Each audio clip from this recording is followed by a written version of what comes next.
Good morning Pilipinas and welcome back po sa Panahon TV. Sa puntong ito, makakapanayam na po natin ang isang weather forecaster ng Pag-asa, walang iba kundi si Mr. Buddy Javier. Good morning Mr. Javier. Sa ngayon po meron ba kayong namamataan na sama ng panahon dito sa loob ng Philippine Area of Responsibility? At kung meron man, ano na po ba ang latest tungkol dito? Magandang umaga naman Amor at sa lahat po ng televiewers ng Panahon TV. As of 4 AM kanina, meron po tayong namataan na low pressure area dito po sa bandang Hinatuan, Surigao del Sur. Southeast ng Hinatuan po ito at ang layo po niya nasa 550 kilometers.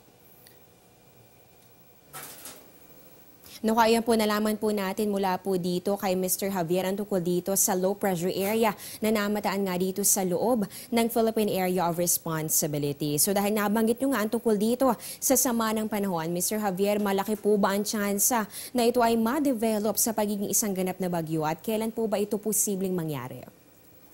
Tama ka Amor at ito pong binabantayan natin na low pressure area ay may malaki pong tsansa na maging ganap na bagyo at inaasahan natin within 24 to 48 hours, ito po ay maging ganap na bagyo po. At Mr. Javier, magtatapos na po itong Hulyo. Ano na po bang update ng Pag-asa tungkol dito sa development ng La Niña phenomenon? Sa kasalukuyang July, kumbaga yung pong natin nasa normal condition po tayo. At yung pong La Niña na nabanggit mo, base po doon sa pag-aaral ng mga scientifico, inasahan natin na magkakaroon po ng 50% probability sa last quarter po ng taon kasalukuyan.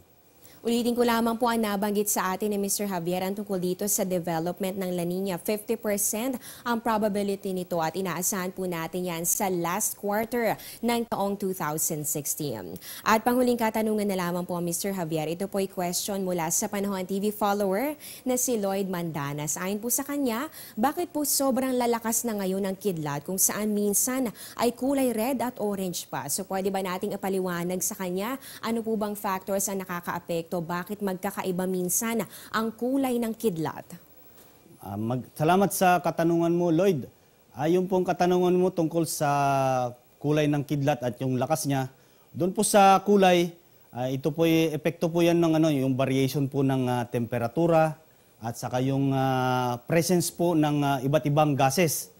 At kung ang bolt po ay mas mainit, ito po magkakaroon po ng yung kulay ng kidlat na white or blue. At kapag ito naman po ay malamig, yung bolt po ay malamig, nagkakaroon naman po ng kulay ng pagkidlat na red o kaya orange. At yung katanungan mo naman po yung lakas, kapag mas malaki po yung yung thundercloud cells, mas maasahan po natin na mas malakas po yung pagkakaroon po ng pagkidlat.